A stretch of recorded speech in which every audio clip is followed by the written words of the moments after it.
Welcome, everyone, to a brand new deep dive. You know, when you're scrolling through social media, right? Yeah. And you see these, perfect lives. Yeah. And you just kind of wonder what's really going on behind those, carefully curated images. Oh, absolutely. All the time. Do you ever find yourself comparing your own, maybe kind of messy, unfiltered reality to someone else's pristine digital front? And perhaps feeling, a little bit inadequate, like you're somehow falling short. It's such a common feeling, isn't it? That little voice that whispers everyone else has their life totally figured out, their success is effortless, their happiness just constant.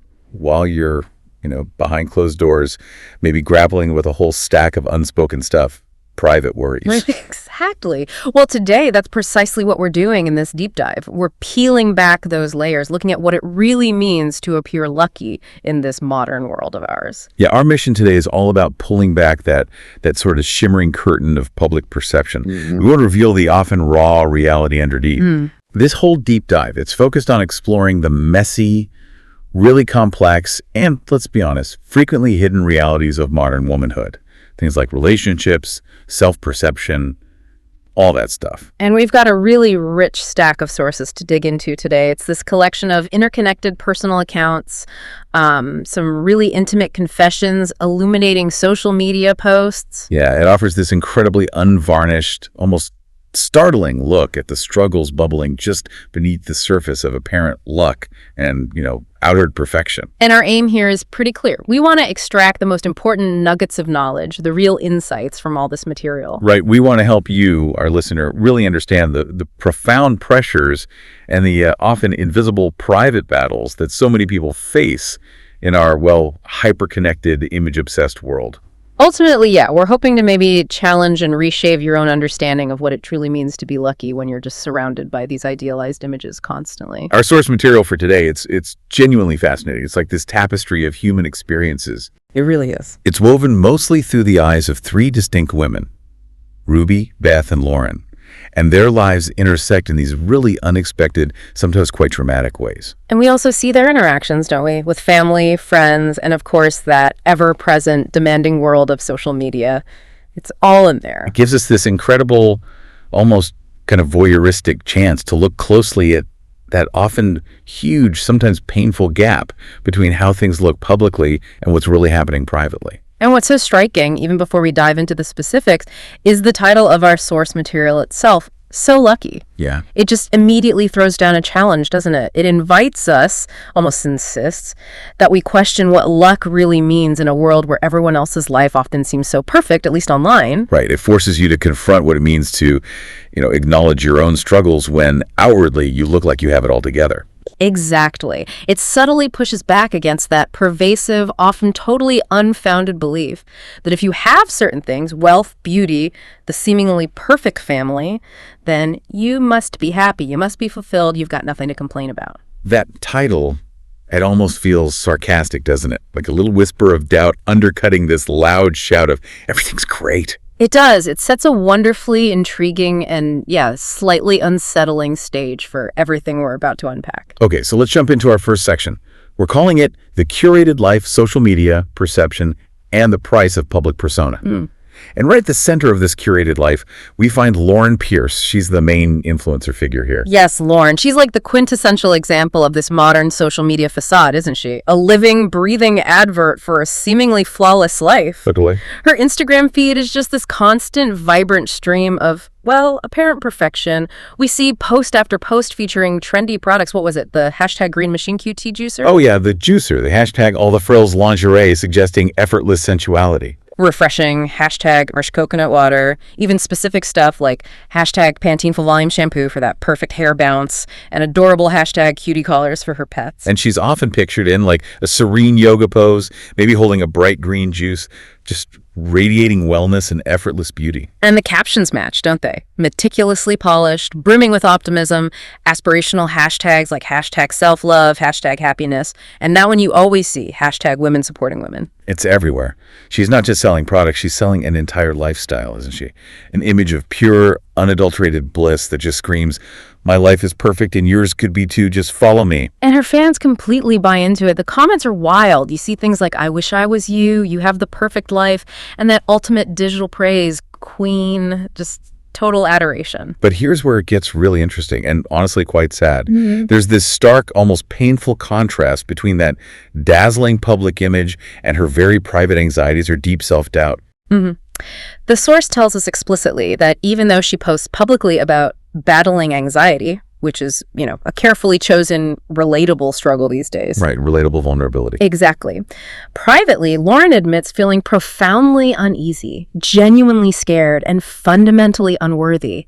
There's this nagging internal voice that tells me I don't deserve this perfect life, this adoration she gets. So she's living this apparently idyllic life, but inside she's locked in this relentless, exhausting battle with herself. Which really brings up a critical question her story makes us face. Is all that public affirmation, the constant chase for likes and follows, is that really a substitute for genuine internal self-worth? It really makes you pause, doesn't it? Yeah. She even describes this internal torment so rawly. She calls herself a body, a face, feeling like a heap of shit every day because I know I've done it to myself. I'm in a cage. Wow, in a cage. That's powerful. Yeah. And this chilling sense of being trapped, of being reduced to just an image, it's amplified by her terrifying reliance on her followers for her actual sense of existence. She says, quite desperately, I wouldn't exist without them. That's not just a casual comment, is it? It reveals the profoundly addictive nature of social media validation. It's like it's being used almost like a drug to desperately try and fill this deep void, even for someone who looks like they're at the absolute peak of public success. Her story tragically shows this paradox of modern digital fame, doesn't it? The more perfect the external image you build, The deeper and more insatiable the internal emptiness can become. She's not just trapped by the image, she's imprisoned by it. Every perfect post, every sunny hashtag, every curated smile just reinforces the lie, pushing her further from real connection into this isolating void where her self-worth completely depends on the fickle opinions of strangers. It's like being held hostage by your own creation. Yeah. A uniquely modern problem. Absolutely. And it goes beyond influencer culture, really. And it's not just her internal world that's contradictory. The performance leaks into her actual reality, her daily habits. Remember Beth's observation? Oh yeah, the breakfast thing. Right. Beth notes, kind of cynically, that Lauren doesn't even eat breakfast, even though she's meticulously promoting some granola brand every single morning. It just highlights how manufactured it all is. And there was that bit about the magazine deal too, wasn't there? Turned down 600,000 pounds from one magazine. Only to quietly sign a much bigger, like, million-pound deal with a champagne brand to leave post her entire wedding. Wow. So beneath the hashtag self-love and apparent authenticity, there's this meticulously controlled narrative driven by some serious cash. It's classic selective transparency, isn't it? Yeah. She'll share about anxiety, that carefully chosen vulnerability to seem relatable. But the actual mechanics of her perfect life, the staging, the deals, what she really does, that's all hidden. The illusion has to be maintained no matter what. So while Lauren's busy selling us this highly aspirational, carefully crafted dream, it makes you ask, who are the unseen hands helping build this elaborate illusion?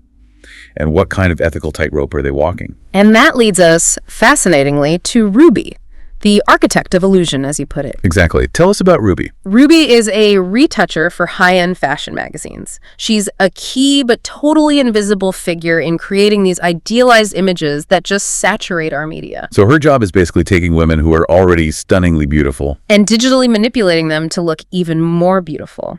She meticulously removes any perceived flaws, smooths wrinkles, subtly shapes bodies, basically polishes reality until it shines with this unattainable perfection. And the really compelling part about Ruby is her awareness, her internal conflict about it all. Absolutely. She openly acknowledges that her work directly perpetuates beauty standards she knows deep down are not real. She gets that this manufactured perfection causes significant negative body image, real self-doubt in countless other people. Yet she keeps doing it. Yeah. Why? Because she desperately needs the money. The financial security it gives her as a single mother. She's acutely aware of her role in it all. This is where her story gets really deep, doesn't it? Her name never appears anywhere in the credits. She's the silent partner in crime, as the source says. She's literally behind the scenes, digitally sculpting the very look that Lauren embodies, the look that might make us, as listeners, feel inadequate. Which raises a huge question for us. What responsibility do those behind the scenes, the invisible creators, the enablers of these images, what responsibility do they bear in creating these immense societal pressures? Is needing the money a complete get-out-of-jail-free card? She struggles with that hypocrisy herself, doesn't she? She says something like, I am part of the problem I am so upset about, but keep doing it because I am too afraid to try anything else. It's a pragmatic choice, maybe, but deeply conflicted, born out of necessity. It really shows how economic reality can just override personal ethics sometimes. And her personal battle with her own self-image is mirrored almost tragically in her work itself, that secret file she keeps. Oh, the menstrual diary file. Yeah, that's disturbing. Right, where she applies her retouching skills not to models, but to her own photos, meticulously changing them to look more acceptable, more perfect to herself. She creates illusions for others, but is trapped trying to manipulate her own reality too. It's incredibly poignant. And the demands from the industry sound impossible. That email from Rebecca Crossley. Asking her to rework but keep it natural. Total contradiction, and then specifically get rid of that scar, make her less orange. It's this endless, futile chase for an unattainable, constantly shifting idea of perfection. The goalposts always move, requiring more and more digital fixing. If you connect Ruby's experience to the bigger picture, her internal conflict and her crucial hidden role really highlight how systemic these beauty standards are. Yeah, it's not just individuals passively consuming an ideal. There's this whole incredible profitable ecosystem built around manufacturing it, maintaining it, constantly raising the bar. It creates this cruel cycle where the creators of the illusions can ironically become some of the biggest victims of their own work. Absolutely. But okay, behind these shiny public displays and manufactured perfections, there's another reality. One that's far less glamorous, way more taxing, and often profoundly isolating. The unfiltered, challenging experience of modern motherhood. Which leads us right into Section 2, the unfiltered reality motherhood in the modern world. And let's start by digging into Ruby's intense struggles as a mother. Yeah, Ruby's experience with her daughter, Bonnie, it sounds really fraught, filled with fear and frustration. It really is. She confesses, quite shockingly, that she didn't want a girl. And that feeling comes from her own troubled past, a dislike of what she calls manipulative women that started early on. She finds parenting itself incredibly challenging. Which is such a stark, honest contrast to the sanitized, blissful motherhood you often see plastered online. Exactly. It grounds us immediately in a very difficult, very raw reality. She talks about feeling perpetually worse off than everyone else, watching other mothers with this almost desperate envy. She feels totally unable to do simple things with Bonnie, like going to the supermarket or running errands, without a total meltdown. And her constant question is just heartbreaking. How does everyone else make parenting look so easy? In a moment of total desperation, she even wonders if other mothers have drugged them, talking about their seemingly calm kids. That feeling of isolation, of overwhelming inadequacy, it's just so palpable in her story. It really is. And what's fascinating and tragic is how Ruby's deep insecurities stemming directly from her own mother's cruelty. The Beast nickname, bursting in on her naked. Horrible stuff. Horrible. That history instilled this profound, lasting body dysmorphia and fear of exposure in Ruby.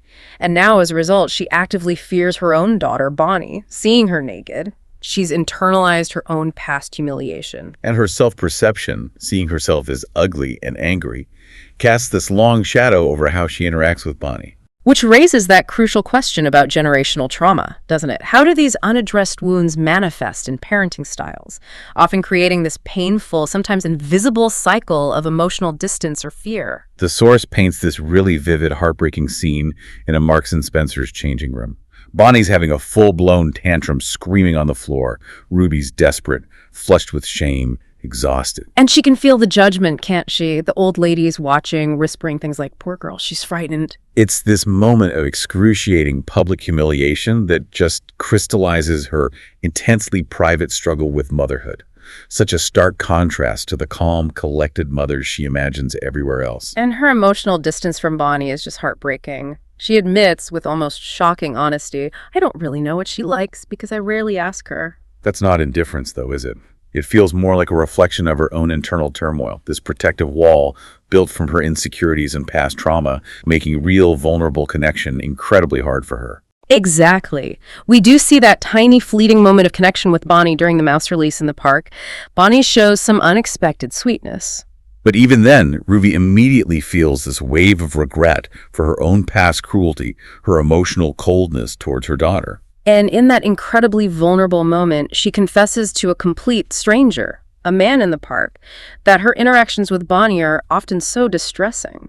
Just a quiet cry for help, cutting through the brave face. It really pulls back the curtain on the quiet desperation some mothers feel, feeling totally unequipped.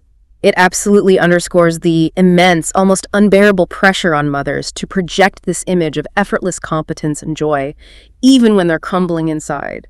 Ruby's story is such a poignant reminder that parental love, while profound, can be incredibly complicated by personal history, deep insecurities, and unaddressed trauma. Ruby's struggles really paint a vivid picture of the emotional toll. And that theme is powerfully echoed in Beth's journey, which adds these very specific physical and marital pressures into the mix. Let's turn to Beth's motherhood experience now. Beth's experience as a new mother to Tommy is equally challenging, just in different ways. She's 36 and apparently a geriatric mother, a label that immediately adds this layer of anxiety and self-consciousness. Right off the bat. Yeah. And she's navigating the relentless physical and emotional demands of breastfeeding, constant pumping, feeling completely consumed by it all. Her worry about her body and her career is palpable. She asks herself, is organizing weddings really the job that should take me away from my tiny baby? That constant tug of war between her professional identity and her new role as a mother. She literally feels like a milk machine, and her physical transformation post-pregnancy is clear she's 2 stone later, and her husband Michael's subtle but deeply damaging aversion to her post-pregnancy body is really unsettling. Yeah, he says things like, even during childbirth, my body seemed to bother him. He insisted that I wore a t-shirt while I was in labor. That's a chilling detail, isn't it? Underscores those unspoken, damaging expectations placed on new mothers to just bounce back instantly. If we connect this wider, Beth's feeling of being a milk machine, her physical changes, Michael's subtle but clear disgust, it all highlights the immense, often unspoken physical and emotional demands. It shows how quickly a woman's identity can shift, sometimes against her will, from being an individual to just mother and wife in her partner's eyes. And it raises that question. How do these ingrained societal expectations of perfection, both maternal competence and physical attractiveness, how do they contribute to a woman's sense of failure or inadequacy during such a vulnerable time? We see her making these constant, exhausting compromises too, sacrificing precious time with Tommy for that disastrous date night with Michael. Oh, that date night, yeah. To her relentless struggles with work-life balance, she constantly feels like she's failing someone, perpetually caught between family and career, always feeling like she's giving one part of my life more attention than it deserves and neglecting the other. It's an unsustainable tightrope. And then there's the family pressure. The infamous Dildagate incident with Janet, Michael's mother. Oh God, yes. Hilarious but also awful. It vividly highlights the intrusive, often judgmental nature of extended family when there's a new baby. Janet's condescending tone, her just a mum comment when Beth wants to breastfeed. Coupled with the ongoing conflict over formula versus breast milk. It just drives home the overwhelming pressures and unsolicited opinions new mothers get bombarded with. Even small comments can really chip away at your confidence. And Beth's internal monologue sums it up, doesn't it? She knows she's lucky people keep telling me. She repeats it like she's trying to convince herself. But her reality, the daily grind, the marital problems, the physical changes, is anything but easy or fortunate. And these deep emotional and physical tolls of motherhood are, as we see so clearly, often tangled up with struggles in intimate relationships. Which leads us perfectly into Section 3, the intricate web of relationships, love, loss, and betrayal. And we have to start with Beth and Michael's deeply eroding marriage. The sources detail a severe, almost suffocating lack of intimacy between them, a chasm that just opens wide after the baby arrives. And Michael's behavior around sex is highlighted as consistently bizarre, dismissive, and ultimately really cruel. Yeah, he says things like, it's natural for a man to want to flee after sex, which is just astonishing. Or even worse, you didn't come, I don't mind if you finish yourself off. Completely negating her needs, her feelings. It's not just odd, it's profoundly unsupportive and creates this huge emotional distance. His criticisms of Beth become increasingly frighteningly cruel, too. He starts verbally tearing her down, calling her slutty and sex-crazed when she expresses any sexual needs or desires. He even tells her with chilling dismissiveness that she make love like you're alone. That's classic gaslighting, isn't it? Subtly undermining her reality, making her question her own perception, her sanity. This insidious emotional manipulation pushes Beth into this increasing desperation for any kind of connection, not just physical, but to reclaim a sense of validation and sanity he's systematically destroying. So she tries, right, she tries to rekindle things with the bodycon dress, the hopeful selfie attempt, even tries using a vibrator. But each attempt just backfires, leaves her feeling more rejected, more isolated. What's truly fascinating and deeply disturbing is Michael's consistent pattern of gaslighting and blame shifting, accusing Beth of being sex-crazed or selfish when she just articulates her legitimate needs, twisting her authentic expressions into flaws. He manipulates her emotional reality, making her feel guilty for wanting intimacy. Which raises that critical question. How do unaddressed intimacy issues and these pervasive communication breakdowns systematically lead to marital collapse? And what subtle yet devastating forms does emotional abuse take, especially when it's disguised as tiredness or disinterest or even concern? That disastrous date night really captures their deteriorating dynamic perfectly. He immediately criticizes her dress, dismisses her effort, then throws the menu down in frustration. And orders for her without even asking. It's such a painful public display of his control and utter dismissiveness, a microcosm of the whole relationship. Her hopes for reconnection just completely crushed. Their final confrontation is incredibly dramatic, pivotal, a real turning point for Beth. She directly confronts him, doesn't she? About his total lack of interest, his emotional distance, his cruel remarks. And his response is shocking. A deeply manipulative power play. He threatens to take Tommy. It's emotional blackmail, pure and simple, designed to control her. It reveals the terrifying depth of his controlling, abusive nature. But in this really powerful, liberating moment, Beth refuses to be intimidated.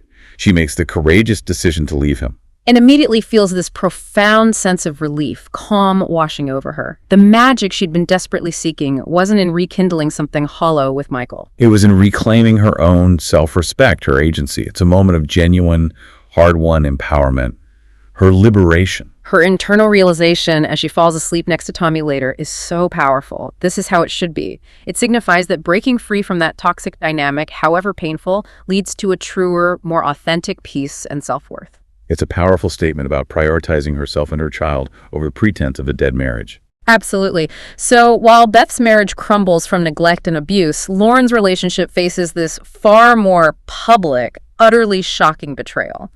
Let's shift focus to Lauren and Gavin. Lauren's fiancé, Gavin Riley. Wealthy, powerful. Publicly, they are the absolute definition of couple goals. Totally admired, this beacon of apparent perfection. But the sources reveal this sinister undercurrent, don't they? Rumors of his infidelity were already swirling quietly before the big wedding day. A chilling foreshadowing. And the disaster that unfolds is just shocking. On their actual wedding day, Beth, driven by this desire for justice, maybe some righteous anger, dramatically reveals Gavin's affair with Laura's own mother, Mayra, right there, in front of everyone. It's a betrayal on an epic scale. A public demolition of Lauren's carefully built perfect life, her trust shattered. And what's truly fascinating and frankly sickening is the immediate public fallout, the manipulation of the narrative afterwards. Lauren is instantly blacklisted, systematically portrayed negatively by the media. Suddenly she has alcohol problems, drug addictions, her entire character assassinated. Meanwhile, Gavin's powerful PR machine takes control, meticulously painting him as the unsuspecting victim of this scandalous affair. It's a complete reversal of public opinion, despite his undeniable infidelity. It highlights the immense, almost terrifying power of PR and the extreme fragility of celebrity perception. It really raises that question. How easily can a carefully constructed public image manipulate narratives, especially when huge wealth and power are involved? It's an astonishing masterclass in media manipulation. Yeah. And Gavin's excuse. Oh, the excuse was priceless. He claimed fame made him feel lonely. A classic self-serving justification that just rings incredibly hollow, given the immense pain he caused. Pathetic attempt to deflect blame. And the drama of the reveal is amplified, isn't it, by Ross, Lauren's father. He makes this surprising interjection about Mayra's past affair with his own brother, which adds these incredibly complex layers of deep-seated family dysfunction. Suggests not just an isolated incident, but this disturbing pattern of behavior, of betrayal within the family itself. Despite the crushing public humiliation, the personal agony, Lauren does eventually start to find her way back. She slowly reclaims her own story. We get a glimpse into her emotional healing through those snippets from the Scooby-Doo WhatsApp chat, where she candidly details Gavin's desperate begging for forgiveness. And her firm, empowering rejection of him. That's a crucial moment, isn't it? Where she starts to shed the victim role and stand in her own strength. Absolutely. It marks a significant journey for her. From being totally defined and controlled by this fragile public image to bravely confronting this deeply personal, devastating betrayal. The revelation, though unbelievably painful at the time, ultimately frees her from a profoundly false reality and forces her to redefine what really matters. And these painful, intricate relationship dynamics, as we've seen, often stem from deeper, hidden insecurities and long-standing past traumas. Which brings us, very naturally, to Section 4. The core of insecurity, body image, trauma, and the search for acceptance. Let's start by exploring Ruby's profound battle with her own body. Ruby's struggle is exceptionally profound, deeply rooted in her condition, which is strongly implied to be polycystic ovary syndrome, specifically with hirsutism. Resulting in thick and dark body hair all over most of my body. It's driven her, as she says, to a life of hiding. It's far more than just a physical thing. It's this relentless source of deep psychological torment, shame, social anxiety. And this condition, devastating on its own, was tragically made worse by her mother's relentless, almost sadistic cruelty. The Beast nickname, bursting in on her naked in the shower at 16. Just horrific. This instilled in Ruby severe, lasting body dysmorphia and this desperate, visceral need to control how she was perceived, which led her to develop that elaborate Amish chic style, making her own long Gothic velvet gowns, high necks, long sleeves. A literal protective shell. What's so fascinating and heartbreaking is how deeply intertwined her physical condition is with her psychological trauma and her fundamental self-worth. Her absolute refusal to be photographed, her hyper-awareness of every single hair, her belief that nudity is my worst nightmare. These are direct, devastating consequences of that past humiliation and her ongoing physical reality. It really raises that critical question. How do unaddressed, deep-seated personal traumas fundamentally shape your body image? And how do they profoundly impact your ability to connect intimately, genuinely, making true vulnerability just terrifying? Her waxing experiences sound incredibly, almost unthinkably painful. She describes them as more painful than childbirth. The laser hair removal attempt was similarly agonizing, a torturous chase for an elusive normal. The lengths she goes to hide are extreme. Avoiding gyms, getting an exercise bike at home, putting gaffer tape over her webcam, terrified someone might see her unadorned body. We see her intense vulnerability even in deeply personal medical settings, the humiliation during her C-section, being fully hirsute, begging for the lights to go down. Or the incident in the nursery. Terrified staff saw my legs and might judge her. These aren't just moments. They're constant gnawing anxieties dictating her whole life. But amidst all this struggle, there is that profound glimmer of hope and connection for Ruby, finding those online forums for hirsutism. A desperate search for reassurance, validation, finding immense comfort knowing she's not alone, finally seeing others share her condition. But even then, that insidious self-doubt lingers. She still feels her case is the worst, unable to fully escape that self-judgment. Yet, despite how pervasive her struggles are, Ruby shows she's capable of extraordinary self-sacrifice, real courage. That pivotal moment where she exposes her body to Lauren. To stop her suicide attempt, yeah. It's such a powerful self-sacrificing act of profound vulnerability. She literally strips away her deepest, most ingrained fear, her nudity, to save someone else. Demonstrates astonishing empathy and courage. And by the very end of our deep dive, Ruby reaches this truly profound realization. A significant step towards self-acceptance. She reflects, I know I need to stop pinning my existence on my condition. There is a life I could be living if I allow myself the opportunity to embrace it. That's not just a fleeting thought, it's a massive breakthrough, a recognition that real liberation comes from within. It powerfully shows that genuine self-worth comes not from external appearance or the impossible absence of flaws, but from an internal shift, a radical self-acceptance. Ruby's tough journey offers this powerful, grounding counterpoint to the often superficial concerns of others, including Lauren. Speaking of Lauren, let's revisit her anxiety. We find out it goes far beyond the surface perfection she projects. Lauren's public struggle with anxiety and self-doubt is this consistent, almost heartbreaking theme, even amidst her outwardly perfect life. She openly admits in her more candid moments, the battle is real. That internal voice tells me I don't deserve this. She even posts about feeling deeply scared before her wedding, despite publicly broadcasting immense love and happiness. This anxiety, we learn, is deeply intrinsically connected to the immense pressure of meticulously maintaining her public image. Her reliance on outward appearance, the endless stream of sponsored content, it feels increasingly hollow, empty. She candidly describes herself as trapped, right? I'm a body, a face, feeling like a heap of shit every day because I know I've done it to myself. Feeling like in a cage. Such a powerful metaphor for that self-imposed prison. If we connect Lauren's experience to the bigger picture, it powerfully highlights that paradox of modern fame and the relentless chase for social media perfection. The more perfect you meticulously appear online, The more isolated, insecure, and ultimately profoundly unhappy you might become. That constant, insatiable need for external validation, the likes, the comments, the compliments, it doesn't genuinely fill an internal void. instead, it just creates a deeper, more agonizing one. A bottomless pit that no amount of external praise can ever truly satisfy. Which raises that crucial question. Can external validation, however much you get, ever truly fill an internal void? Or does it just perpetuate and deepen the emptiness, creating this insatiable hunger? Her final manifesto to herself, written in a moment of raw honesty, is incredibly raw and significant. I am Lauren Pierce.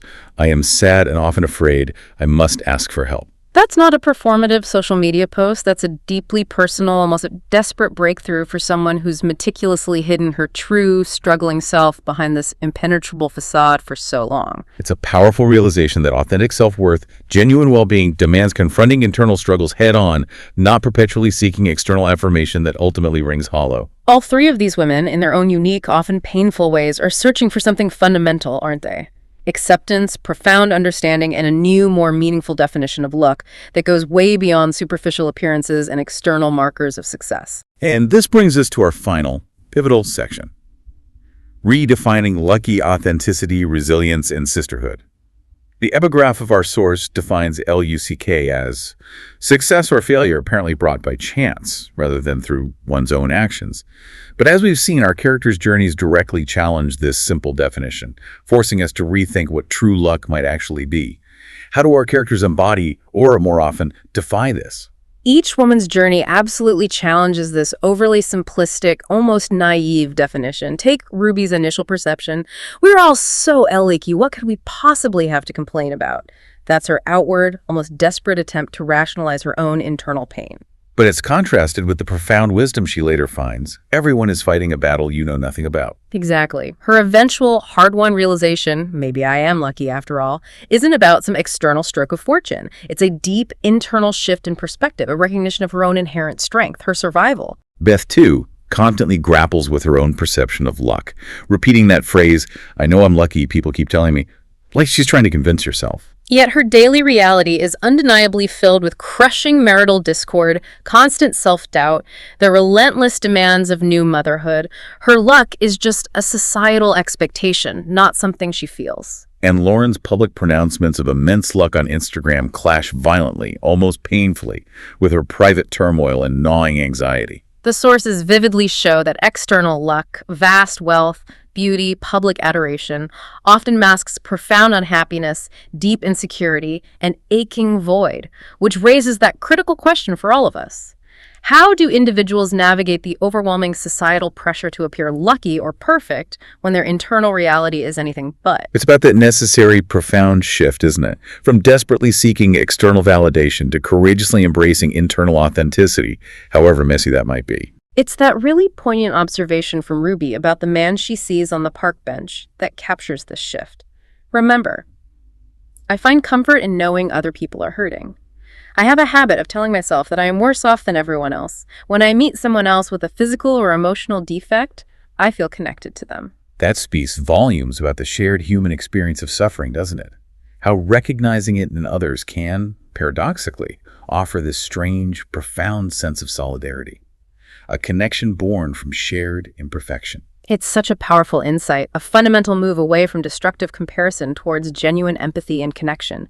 And that leads us to consider, amidst all this individual struggle and internal transformation, what vital role do community and connection, particularly female solidarity, play in redefining what it means to be truly lucky? Which brings us to that pervasive theme of sisterhood. It runs throughout the sources, often appearing as a superficial hashtag or an idealized slogan, especially women supporting women. But the sources reveal a much more nuanced, far more complex picture of this ideal. Look at Beth and Risky. Yeah, Risky initially idealizes feminists and women supporting women, constantly trying to rally Beth with this almost naive enthusiasm. But their relationship is messy, right? Imperfect. Risky can be judgmental, offering unsolicited advice. Beth, in turn, is often reluctant, guarded by her own pain and embarrassment. But their bond deepens, crucially, through shared vulnerability, not superficial perfection. Beth eventually confesses her humiliating dogging experience to Risky, finally breaking down her own meticulous facade, a moment of raw, shocking honesty. And Risky's surprisingly uninhibited, almost blunt response, "My vagina needed some love too," becomes this unexpected, powerful catalyst for Beth's own breakthrough. In self-acceptance, in finally confronting her marriage issues. Their sisterhood becomes tangible, not in some idealized Instagram perfect unity, but in the gritty, messy, deeply honest reality of shared struggle and mutual imperfect support. Contrast that with Ruby and her Falmouth friends. She finds it incredibly hard to genuinely connect, despite what she calls an awful lot of pressure to be a woman's woman. Her friends, despite their own struggles, often offer unwanted, unhelpful advice, or worse, make her feel even more judged. Ruby notes with brutal honesty, "I'm not sure I particularly like women, just because they are women," which powerfully challenges that simplistic idea that gender alone creates solidarity or understanding. True connection has to be earned through vulnerability. But the ultimate, most powerful act of sisterhood in our sources has to be when Beth and Ruby, along with Risky, conspire to create that fake photo, the composite image, to expose Gavin. Despite the huge personal risk, the legal implications, this isn't just passive emotional support, it's a direct, deliberate, practical act of justice, born from shared experiences of betrayal, a collective desire to dismantle a deceptive public narrative, an empowering, defiant act of solidarity. What's truly fascinating here is how that abstract ideal of sisterhood becomes tangible, not through perfect unity or MTAG hashtag women supporting women hashtags, but through shared, often painful vulnerability and the courageous willingness to support each other through imperfect, even nasty, legally risky situations. It raises that vital question.